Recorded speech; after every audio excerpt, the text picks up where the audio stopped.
Você sabe o que vai mudar de verdade no ensino brasileiro a partir de 2026? Na primeira parte eu mostrei como o MEC quer enterrar a estrutura simbólica da educação. Ou seja, trocar conhecimento por narrativa, professor por animador, aluno por militante identitário. Agora, nesta segunda parte, a gente entra no coração do problema. Vamos pensar juntos aqui o que foi arrancado do currículo clássico. Como que isso está gerando uma geração psíquica e simbolicamente frágil. E, principalmente, o que você pode fazer para resistir, formar e proteger quem está sob sua responsabilidade. Fique até o fim, porque no final eu te entrego a cereja do bolo. Aquilo que o documento não diz, mas que revela com todas as letras o seu verdadeiro propósito. Ou seja, quem lucra com essa reforma? Vamos lá? Vamos lá, gente. Vamos pensar aqui juntos. A nova resolução do MEC propõe uma mudança absurda no que se entende por currículo.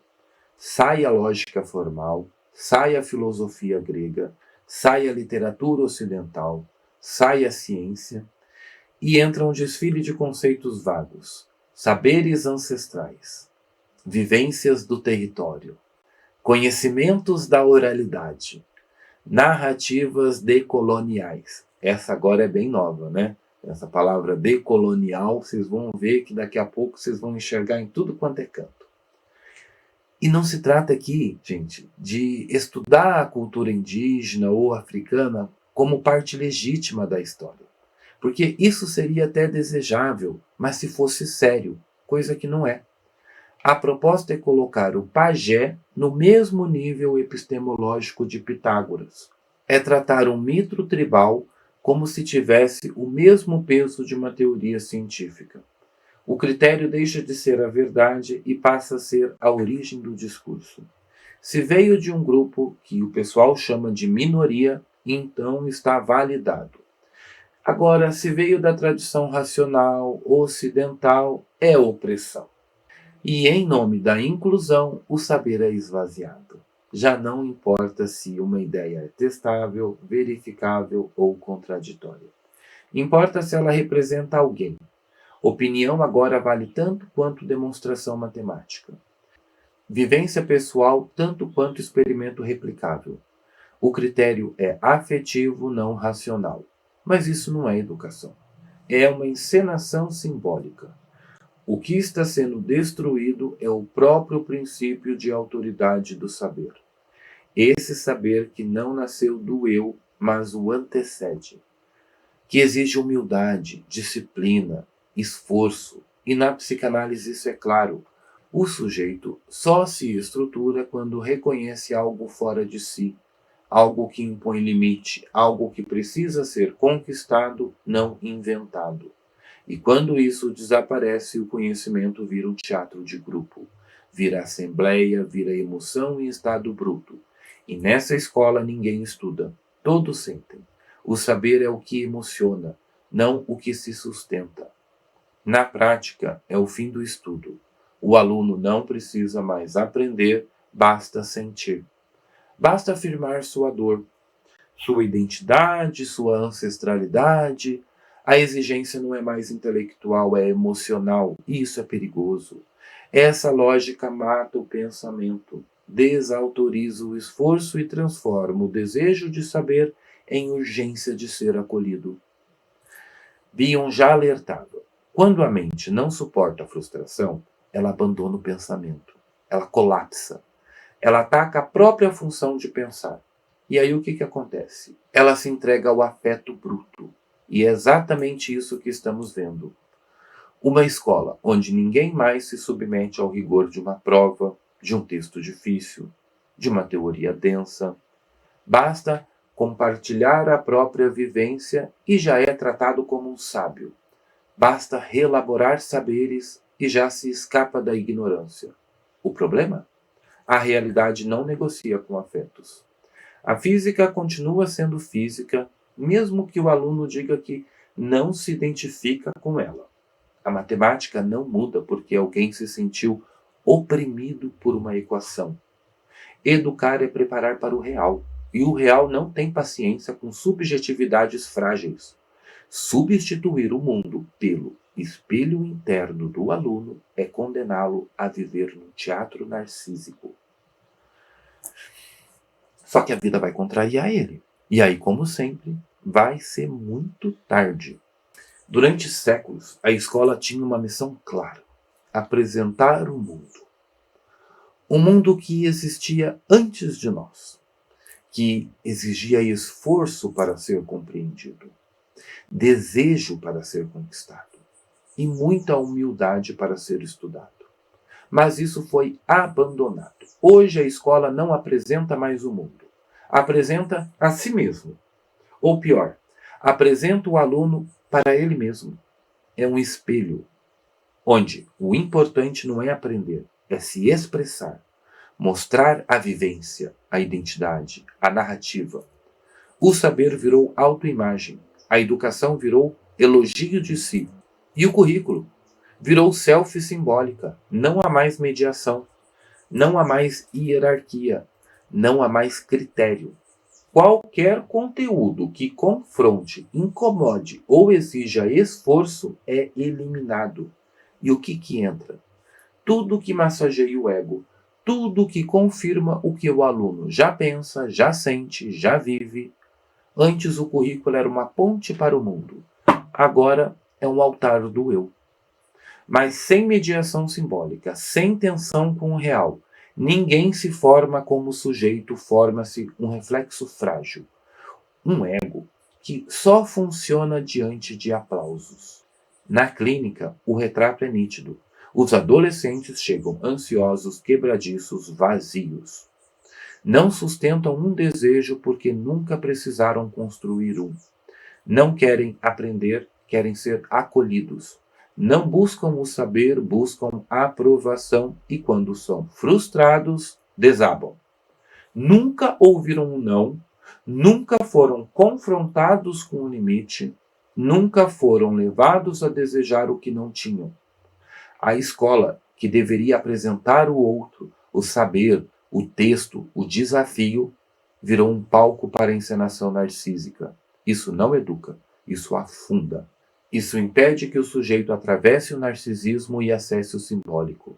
O resultado é uma geração à deriva, sem eixo, sem vocação, sem norte. Uma geração convencida de que tudo o que sente é verdade. E qualquer limite é opressão. Melanie Klein já havia nos advertido: onde a inveja não é simbolizada, ela é projetada. E nesse novo modelo educacional, que não simboliza nada, que cultua a inveja, e cultua a inveja como se ela fosse uma virtude, o que a gente tem é um transbordamento de ressentimento no currículo. E o que aparece no consultório? Um sujeito que não sabe esperar, que se irrita com o silêncio, que se angustia com a dúvida, que exige ser compreendido sem se tornar compreensível. Ele quer tudo agora, sem elaboração, sem esforço, sem travessia.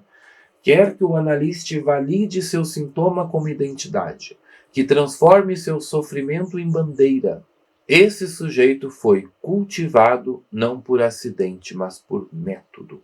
O MEC está apagando o lugar da lei simbólica, está silenciando a alteridade, está trocando linguagem por afeto. E o que nasce disso é um sujeito fragmentado, que não sabe amar com profundidade, que não sabe trabalhar com consistência, que não sabe sofrer com dignidade. Porque nunca aprendeu que o mundo não é feito sob medida para seus desejos. Estamos vendo uma geração sem estrutura, não porque o mundo a rejeitou, mas porque ela foi impedida de confrontá-lo. E isso, a longo prazo, não gera cidadãos, gera órfãos simbólicos, dependentes emocionais fáceis de manipular. O que fazer então? O primeiro passo é o mais óbvio e o mais negligenciado. Denunciar com clareza e coragem. Essa resolução do MEC não pode passar despercebida como mais uma tecnicidade pedagógica. Ela precisa ser lida, analisada, discutida e exposta linha por linha, conceito por conceito. Isso não é uma questão de opinião ou gosto. Não estamos debatendo se o currículo deveria ter mais artes ou mais física. Estamos falando de estrutura simbólica, de organização psíquica, de formação do sujeito. Silenciar diante disso é ser cúmplice. Professores e professoras, vocês precisam romper o medo. Psicanalistas, vocês precisam sair da neutralidade quando o próprio campo simbólico está em risco. E pais, vocês precisam deixar de terceirizar e começar a participar ativamente da formação de seus filhos. Não é hora de timidez, é hora de lucidez. O segundo passo é mais duro, mas mais necessário. Formar fora do sistema. A escola já não é mais confiável como espaço formador. Não se trata de atacá-la gratuitamente. Trata-se de reconhecer que o ambiente foi capturado. O que vai fazer então? Vai fazer você mesmo agora. Leia com seu filho, apresente Homero, Platão, Cervantes, Camões, Machado, Dostoiévski. Mostre que há um mundo maior do que o TikTok e a pauta identitária. Exija disciplina, ensine o valor do incômodo. Explique que aprender dói e que é justamente essa dor que transforma. A escola inclusiva foge da dor. Você não, porque você sabe que sem dor não há estrutura. Crie um espaço onde o saber seja apresentado como algo que exige esforço e que, justamente por isso, forma caráter, espírito, forma pensamento.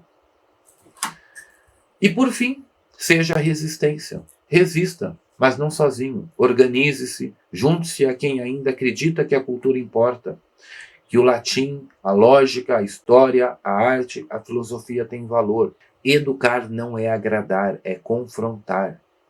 Formar é diferente de mimar. Participe de projetos que preservem o saber, que o transmitam com respeito à tradição, que valorizem o conteúdo e a hierarquia simbólica. Você não precisa criar um novo sistema educacional. Não é isso que eu estou dizendo. Mas você pode muito bem formar núcleos de resistência, apoiar escolas que não concordam com esse disparate. Você pode exigir mudanças. Você pode influenciar com sua palavra, com sua leitura, com sua firmeza. Hoje, educar é o verdadeiro ato de resistência. Um ato contra a pasteurização do pensamento, contra a infantilização da sociedade, contra o colapso simbólico. Porque, ao contrário do que querem nos fazer acreditar, educar não é abraçar, é formar. E formar alguém é exigir dele que ele se eleve, e não que o mundo desça para caber dentro da sua fragilidade, dentro da sua identidade. Você lembra do que eu prometi lá no início? A cereja do bolo? Pois bem, quem mais lucra com essa destruição do ensino é o Estado aparelhado. Mas não um Estado legítimo, garantidor de direitos. É o Estado parasitário, o que se sustenta de massas emocionalmente frágeis, intelectualmente dependentes e simbolicamente vazias. Por isso não se trata de descuido, é estratégia. Você destrói o pensamento, fragmenta o sujeito, transforma a escola em palco de ressentimento e depois oferece soluções autoritárias, travestidas de inclusão e chamando de bem-estar. Quem não tem estrutura simbólica implora por tutela. Esse é o plano. E agora eu te pergunto com toda a seriedade que esse momento exige. Você vai continuar deixando a formação dos seus filhos nas mãos de quem já desistiu de educar? Comenta aqui embaixo. Você acredita que seu filho ou seus alunos estão realmente sendo preparados para pensar? Ou apenas estão sendo treinados para obedecer e sentir? Compartilhe esse vídeo com quem ainda acha que a escola é neutra. E se você quer aprender a interpretar a cultura, a linguagem e o inconsciente com profundidade, sem ideologia, sem filtro e sem censura, você já sabe aonde encontrar. Aqui no nosso canal, que é a sua casa, e aqui conversamos com seriedade, conversamos com responsabilidade e não nos entregamos a ideologias. Eu sou Rafael Marques Menezes, psicanalista, professor e diretor da Escola Britânica de Psicanálise no Brasil. E aqui você é muito bem-vindo. E se você ainda não é inscrito no canal, lembre-se de se inscrever, ative o sininho para receber as notificações de todos os vídeos novos. E se você puder se tornar membro do canal, eu e a estagiária ficamos agradecidos por você poder contribuir com o nosso trabalho. Nos vemos no próximo vídeo. Até lá!